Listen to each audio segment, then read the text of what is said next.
আজকে আমরা শিখাবো নৌকা। শিশুদের সঙ্গে আগে কথা বলে নিই। বন্ধুরা, একটি হরিজেন্টাল রেখা দিলাম বা একটি সরল রেখা বলতে পারি। তো একটি সরল রেখার মাধ্যমে আমরা কিভাবে একটি নৌকা অঙ্কন করব। তো নৌকা অঙ্কন করতে গেলে প্রথমেই আমাদের যেটা একদম সহজ যেটা হতে পারে, অর্থাৎ যে কেউ যে যে ফর্মুলাটা আমি এখন দেখাবো, এটা যে কেউ এই ফর্মুলায় ছবি আঁকতে পারবে। অর্থাৎ আপনারাও আমি যে ফর্মুলাটা দিয়েছি সেই ফর্মুলাটা অনুযায়ী আপনারা দ্রুতভাবে এখানে দেখুন, একটি বড় রেখা দিচ্ছি, তার নিচে একটি ছোট রেখা দিয়েছি। এই দুটা রেখা আপনারা সুন্দরভাবে দুটি রেখা একটু সুন্দরভাবে করেন।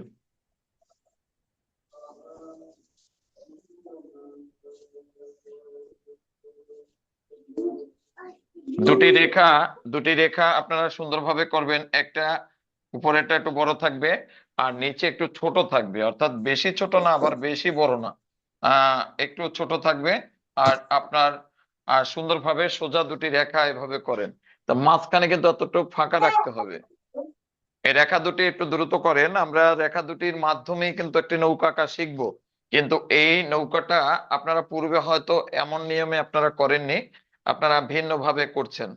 এখন দেখেন, এখান থেকে এ পাশ থেকে এখানে যুক্ত করে দেন, আর এ পাশ থেকে এখানে এনে এখানে যুক্ত করে দেন। অর্থাৎ দুপাশ থেকে দুটাকে আমরাকে যোগ করতে হবে, নিচের রেখাটার সঙ্গে দুপাশ থেকে একটু যোগ করে দেন। এরপরে দেখুন, আমি দ্বিতীয় ধাপের কাজ হলো এখান থেকে একটি চতুর্ভুজ, একটি সোজা আবার একটি রেখা দিলাম, রেখা দিয়ে একটি চতুর্ভুজ করব। এখানে একটি চতুর্ভুজ।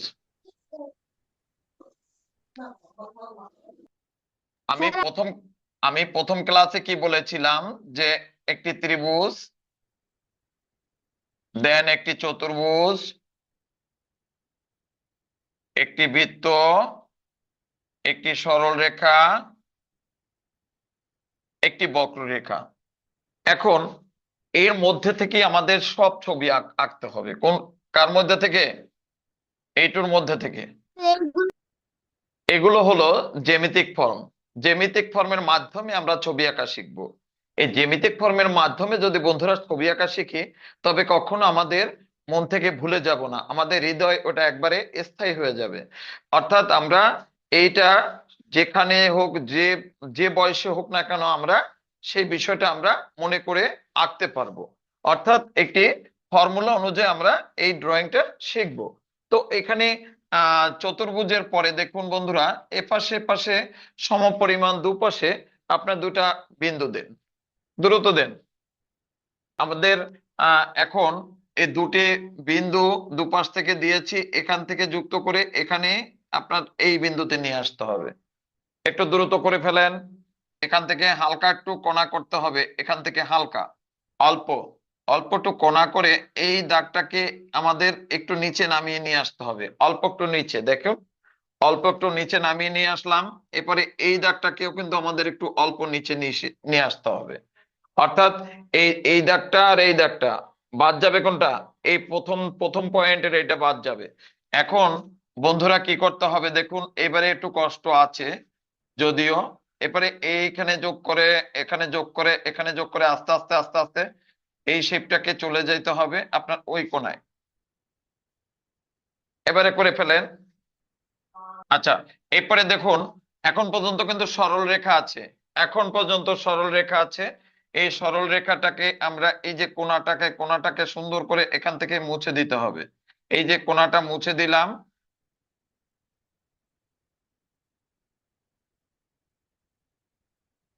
এই কোণাটা মুছে দিয়ে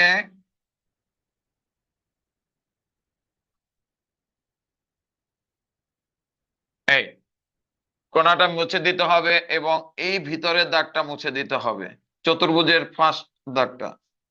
এই এটাও একটু মুছে দেন। এখানে দাগটাও আমরা মুছে দিতে পারি, অর্থাৎ ছুঁইর উপরে যেটা ছিল।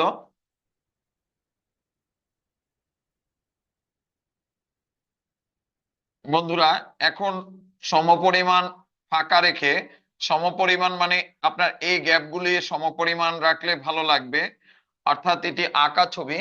আর্ট মানে সুন্দর, এই সুন্দরকে ফুটিয়ে তুলতে গেলে সবকিছু একটি নিয়ম মাফিক করলে পরে অবশ্যই সুন্দর হবে। তাই সুন্দর করতে গেলে আমাদের কি করতে হবে, এই জায়গাগুলো আমাদের সমপরিমাণ করলে ভালো ভালো দেখা যাবে। এই যে দেখুন, এই আস্তে আস্তে আস্তে আস্তে আমাদের কি করতে হবে, এখানে টেনে টেনে কিছু লাইন এভাবে সুন্দর করে ফুটিয়ে তুলতে হবে। এরপরে এদিকটা কিন্তু একটু অ্যাঙ্গেল দেখুন, এখানে এরকম তিনটা চারটা দাগ দিলেই হবে, এমন কোনো ই নাই যে ওখানে তিনটাই দিতে হবে, এমন কোনো ই নাই যে ওখানে দুটা দিতে হবে। এটা আপনার গ্যাপটা সম পরিমাণ রাখবেন। আপনি যে গ্যাপটা প্রথম দিবেন, প্রত্যেকটা খুব একই মাপের দিলে আপনার দেখতে ভালো লাগবে, অর্থাৎ একটা নিয়ম তখনই সৃষ্টি হবে। অর্থাৎ প্রথম দাগটা যখনই আমরা যতটুকু নিব, তারপরের গুলো ঠিক সেম নেব, কিন্তু এই ভিতরের এটা ডবল ডবল দেখালে ভালো লাগবে। আর উপরেরটা দেখুন, একটা একটা দাগ দিয়েছি। এখন কি করতে হবে বন্ধুরা, এখানেই বিষয়, এই যে ছুঁইটা যেদিক থেকে আসছে, এই যেদিক থেকে আসছে, এখানটাই একটা বিষয় শিক্ষার। এই শিক্ষার বিষয়টা হলো এখান থেকে অ্যাঙ্গেল দাগ দিতে হবে। কোন দিকে অ্যাঙ্গেল, এই ছুঁইটা যেদিকে গেছে এই অ্যাঙ্গেলটা এদিকে অবশ্য করে দিতে হবে। তো এখানে আমরা দুটো দিলাম, আর একটা দিব কয়টা, তিনটা হলো। কয়টা দিলাম এখানে, তিনটা। তিনটা, আর স্যার এই তিনটে। হ্যাঁ তিনটে, আর এই মাথায় হবে দুটো। কয়টা হবে এই মাথায়, স্যার দুটো। দুটো। স্যার দুটো। এখন এখন এখানে বন্ধুরা, পূর্বেও ঘর এঁকেছি যেদিন, সেই ঘর আঁকার সময় কিন্তু আমি একটা কথা বলেছিলাম যে আমরা যদি ভুলটা বুঝতে পারি যে এটা ভুল, এটা করলে আমার হবে না, এটা করা উচিত না, তারপরে কিন্তু ওইটা যদি আপনার বোঝা যায়, তারপরে কিন্তু সে কখনো আর ভুল করে না, বুঝছেন। কিন্তু না বুঝে মানুষ বেশি ভুল করে সব ধরনের। যত অপরাধী, সে অপরাধীও কিন্তু প্রথম না জেনে ভুল করে, যখন সে বিচার হয় তখন মনে করে যে আর কোনোদিনই এই কাজ করব না, এরকম একটা বিষয়। তো আমরা ভুলটা কিন্তু আগে বুঝতে হবে যে এটা ভুল আর এটা সঠিক। এবারে আমি ভুল আর সঠিক এই দুটা নৌকার মধ্যে আমি আপনাদের দেখাবো। তো বন্ধুরা, এটা কিন্তু আমি বিভিন্ন জ্যামিতিক ফর্মের দাগ দাগ দিয়ে তারপরে করলাম, আর এটা কিন্তু আমি কি করছি, এক দাগ দিয়ে আমি আপনার সহজভাবে এইভাবে ইজিলি করে ফেললাম। এখন বন্ধুরা, এটা তো সবাই পারবে না, এটা সবাই পারবে না, দেখা যায় যারা একটু আট আট করছে কিছুদিন তারা পারবে, কিন্তু যারা একদম সহজ মানে ছোট, তাদের কিন্তু এটা হবে না। এখন এই নৌকাটা কেন আঁকছি আর এইটা কেন আঁকছি, এটার মধ্যে আমি দেখাবো ভুল, আর এটার মধ্যে আছে সঠিক।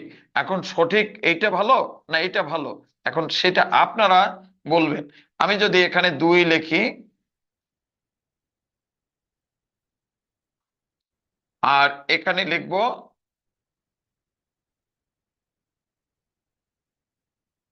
বন্ধুরা 2 লিখলাম আর উপরেরটা 1 লিখলাম,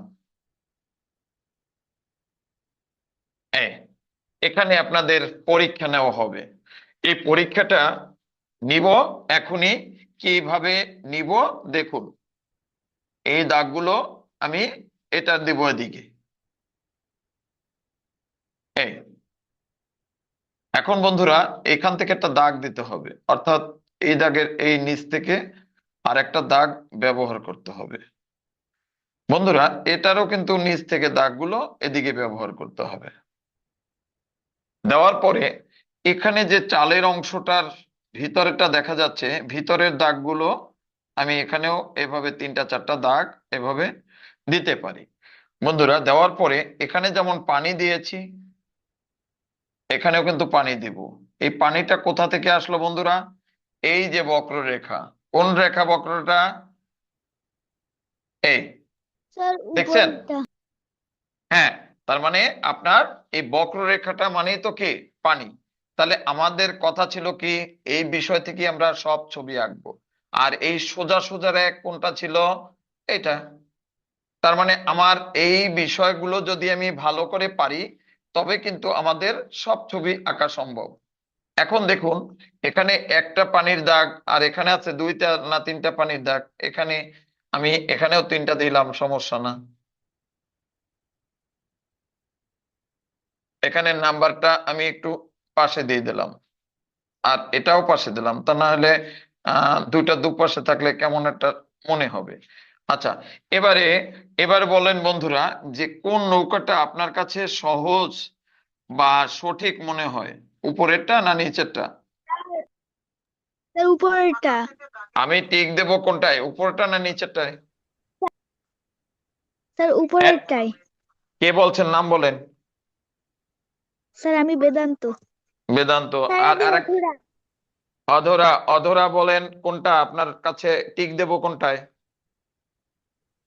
স্যার এক নাম্বারটা। এক নাম্বারে। আর যারা আপনারা এই অনলাইনে ক্লাসে যুক্ত হবেন, প্লিজ আপনাদের নামটা জয়েন্টের সময় লিখে দেবেন, বাবুর নামটা, অর্থাৎ বাবু মামুনি যাই হোক, আমাদের শিক্ষার্থীর নামটা দিবেন। কারণ আমরা শিক্ষার্থীর নাম না হলে, ধরুন আপনার নামটা থেকে গেল, তখন আপনার নাম ধরে বারবার ডাকা এটা ভালো শোভনীয় নয়। তাই অবশ্য করে আমাদের সহযোগিতা করবেন বাবুর নামটা লিখে দিয়ে। তো আমাদের এই ড্রয়িংটা এখন শেষ হয়নি, ড্রয়িংটা আমাদের মানুষ দিতে হবে, যে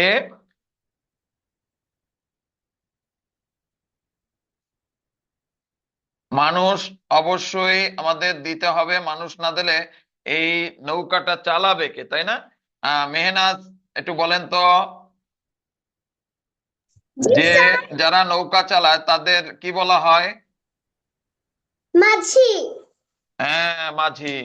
আচ্ছা, তাহলে যে গাড়ি চালায় তাকে কি বলা হয়? চালক। চালক তো সবাই চালক। যে গাড়ি চালায়, গাড়ি চালক। না গাড়ি চালক ঠিক আছে, কিন্তু তারপরে ড্রাইভার বলা, মানে যারা প্রাইভেট কার বা মাইক্রো, যে যেই গাড়ি হোক না কেন, তাদেরকে কি বলা হয়? চালক সব ঠিক ড্রাইভার আছে। বা গাড়ি। হ্যাঁ, ড্রাইভার বললে আহ একবারই বোঝা যায়। এরপরে কি, যে প্লেন চালায় তাকে কি বলা হয়? বিমান চালক। পাইলট বলা হয়। কি বলা হয়? পাইলট। পাইলট। হ্যাঁ, পাইলট। এখন এই যে মানুষটা, মানুষটা বন্ধুরা, ছোট বড় সবাই একটু আঁকা শেখেন তো।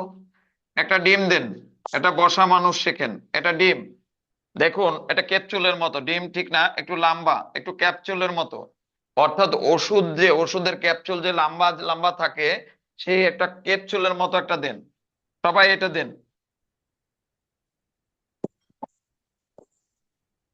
এরপরে মাথায় একটা গোল একটা গ্যাসের গ্যাসের ট্যাবলেট দেন। বাসায়, আমাদের প্রত্যেকের বাসায় কিন্তু গ্যাসের ট্যাবলেট আছে, আছে না, গোল গোল থাকে। তো গোল করে একটা গ্যাসের ট্যাবলেট দেন, এই যে। এরপরে মাথায় এইখানে গ্যাসের ট্যাবলেটের এখানে একটা ভি লেখেন, এইভাবে কাঁধ ভাবে একটা ভি লেখেন অর্ধেক পর্যন্ত, এই। এরপরে লেখার পরে আপনার ভিটা লিখছেন, এখন মাথার চুলটা অল্প একটু উপর দিক থেকে, উপরের ভাঁজটা অল্প একটু উপর থেকে একটু বাড়িয়ে দিলে ভালো লাগবে, অর্থাৎ সামনাটা একটু বাহিরে। যখন রংটা করা হবে তখন চুলটা একটু সবার এরকম সামনের দিকে এগোনো থাকে, সেই এগোনোটা তখন মনে হবে ভালো লাগবে। সামনের দিকে বাড়তে থাকে চুলটা সবাই, ফেজের চেয়ে। থেকে দুটা দাগ দেন, একটা দাগ, আর পাশ থেকে আরেকটা দাগ দিয়ে একদম পাশ থেকে এভাবে নিচ দিকে যাবে, তো একটু কি হবে, একটু ছড়ানো হবে। আর এদিকটা যত মাথার দিকে যাবে তত কি থাকবে, চিকন থাকবে। আর এই নিচটা থাকবে কি, একটু একটু মোটা। চ্যাপ একটু চ্যাপ্টা থাকবে। আমাদের মামুনিরা কি করে, ওই যে মাছ ভাজার জন্য খুন্তি আছে না, খুন্তি চেনেন? জি স্যার চিনি। হ্যাঁ, খুন্তি চেনেন। কারণ এই খুন্তিটার মতোই কিছুটা কিন্তু বৈঠা থাকে। হ্যাঁ, যে বৈঠা থাকে সেই বিষয়টা আমরা খুন্তির মতো কিছুটা, এক মাথা চিকন আর এক মাথা কি থাকে, চ্যাপ্টা থাকে। তো এই যে এখানে করার পরে কি করতে হয় দেখুন, এই যে এখন এখানে হাতটা দিতে হবে, অর্থাৎ এইখানে হাতটা কিভাবে আসলো, এই এই এইখান থেকে মুছে দিতে হবে।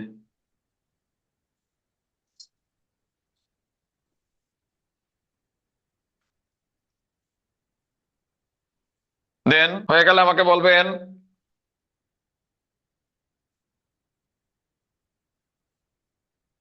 এরপরে দেখুন এখানে একটা হাত আর একটা হাত দিতে হবে। একটা হাত থেকে তো আর নৌকাটা বেয়ে যেতে পারবে না স্যার মাঝি। এখানে আরেকটা হাত থাকবে, হাতটা এখানে যেখানে দিব এখানে একটা গোল দিয়ে রাখলেই হবে। এখানে একটা গোল আর নিচেরটা একটা গোল, অর্থাৎ দুই জায়গায় দুটা গোল থাকলেই হবে বইটার উপরে। এই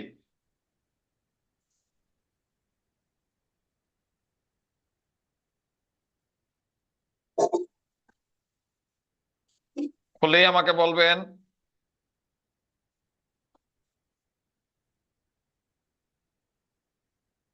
স্যার হয়ে গিয়েছে।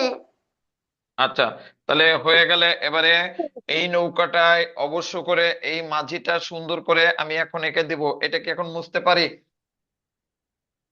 জি স্যার পারেন। আচ্ছা, আমি এটা দেখিয়েছি কেন, এটা ছোট, এটা বুঝতে আপনাদের সহজ হবে না, এজন্য একটু বড় করে দেখিয়েছি যাতে বুঝতে সহজ হয়, তার জন্য যাতে সবাই আমাদের পারে। না দিলেও হবে, কিন্তু বড় যারা আছে,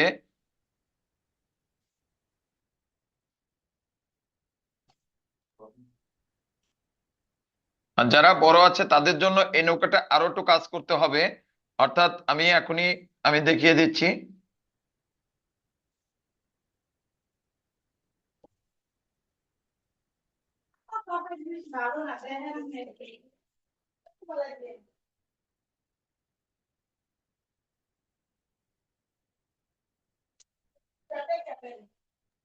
হ্যাঁ, তো এই হলো আহ বড়দের জন্য, অর্থাৎ নৌকায় মানুষ অবশ্যই থাকতে হবে। এবং আরো একটি বিষয় হলো এখান থেকে একটি লাঠি দিতে হবে, এটা বড়দের জন্য।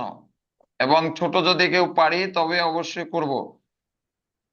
এখানে একটি লাঠি দিয়ে একটি বাঁশ দেওয়ার পরে এখান থেকে আর একটি উপরে তীর মতো লিখতে হবে।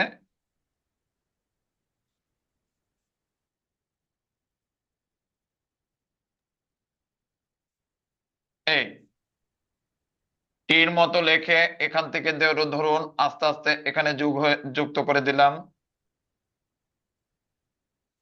এই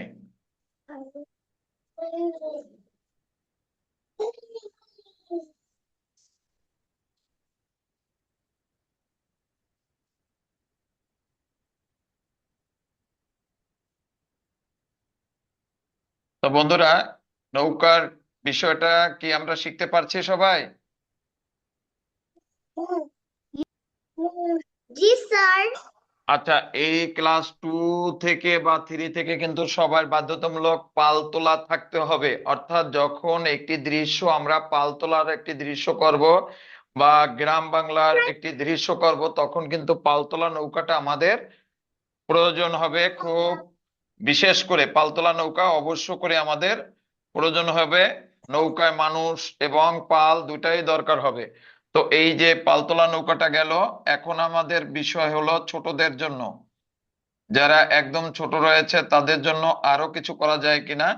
আর তাদের জন্য একটা নৌকা ছোটদের আগে করে দিই, একদম ছোট, এটাও শিখে রাখতে পারেন। ডান পাশে করব। প্লেতে পড়ে তাদের জন্য। হ্যাঁ, পেলে বা শিশু। দেখুন এখানে এই ঠিক সেম যেভাবে করছিলাম এইভাবে একটা বক্স করে ফেলতে হবে। তাদের তাদের নৌকা একদম যারা স্কুলে যায়নি বা একদম ছোট যারা, তাদের কি করতে হবে, তাদের এই যে ত্রিভুজ করতে হবে এখানে একটা। এই যে ত্রিভুজ, ত্রিভুজ কোন পর্যন্ত আসবে? এই নিচের পার্ট পর্যন্ত আসলো। এখন কি করতে হবে, দেখুন এই ত্রিভুজের মাঝখান থেকে একটি রেখা নিচের দিকে নামিয়ে নিয়ে আসতে হবে। আনার পরে কি করতে হবে, এখানে যোগ করতে হবে এবং এই মাথা থেকে আবার ওই মাথায় নিয়ে ওখানে যোগ করতে হবে। এটা কি হলো বলেন তো, কে বলতে পারবেন? একটি কাগজের নৌকার মতো হলো স্যার। হ্যাঁ, কাগজের নৌকায়, কাগজের নৌকার মতো না, একটি কাগজের নৌকার ড্রয়িং এভাবে। তো এটা হলো একটি মজার ছবি, দেখা যায় যে আমরা যখনই এটা দুটার রং সেট করব তখন কিন্তু এটা খুব সুন্দর লাগবে। হ্যাঁ, তো এটা কাগজের নৌকা, আমরা কাগজের নৌকা যেমন কাগজ দিয়ে তৈরি করে থাকি, তেমনি কিন্তু একটা ড্রয়িং আমরা এখানে আজকে করলাম। তো এখন আমাদের এখানে আরো কিছু কাজ করব।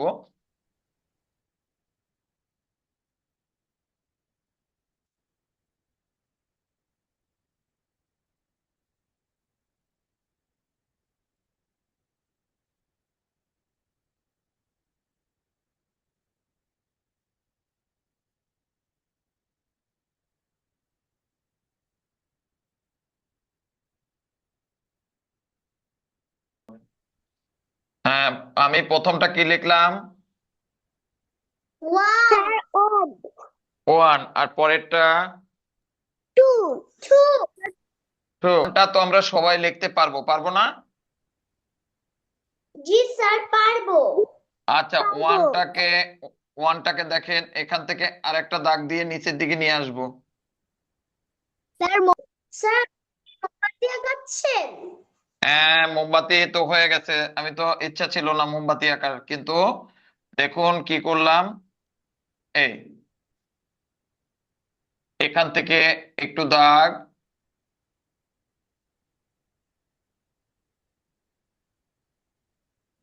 একটা, দুটো, এই পাশে তিনটা, চারটা, মানে একটু ফাঁকা ফাঁকা করে দাগ দিতে হবে, অর্থাৎ এই এই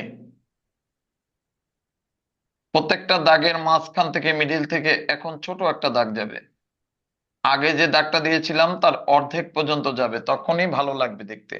তো এইটা এতটুকু করলেই হবে না বন্ধুরা। এটার কি করতে হবে? মোমবাতির তখনই মনে হবে যে এটা জ্বলছে, বা এটি জ্বলন্ত মোমবাতি।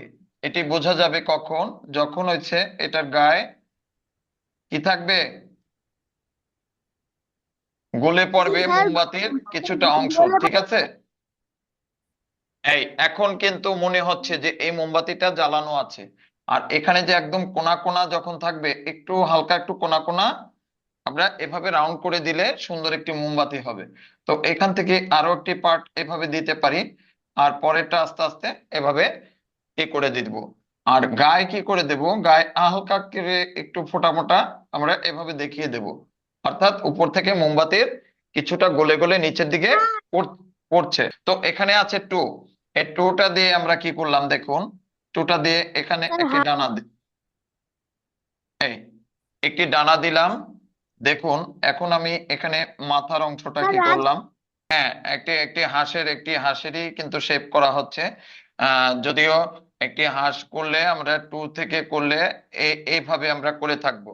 তো এখানে এই পিঠের অংশটা একটু কি করতে হয়, হাঁসের একটু উঁচু না থাকলে দেখতে ভালো লাগে না। সেই ক্ষেত্রে কি করতে হয়, টুটা যখনই আঁকার পরে পরে আবার এইটা একটু রাউন্ডটা একটু ঘুরিয়ে আমাদের একটু উপর দিকে নিয়ে যেতে হয়।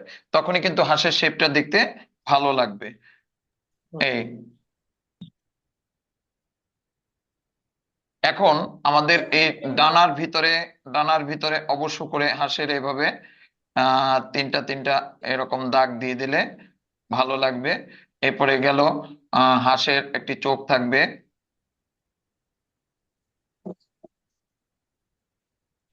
আপনার যদি টানটা ভালো না হয়, তাহলে আবার এরকম একটি গতিময় টান অবশ্যই নিয়ে আসতে হবে।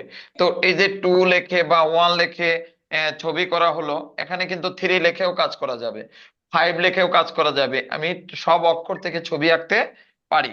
এগুলো হলো দেখা যায় মজার ছবি। তো আপনারা এই যে ওয়ান লেখে একটি ছবি, টু লেখে একটি ছবি, আহ আমরা যে একটি বৃত্ত দিয়ে কিছু করা যায় কিনা দেখি। বৃত্ত থেকে একটি পাতা আঁকা যায়, তাই না বন্ধুরা? ছোট ছোট বাবুদের কিন্তু ক্লাসে পাতা আঁকা থাকে।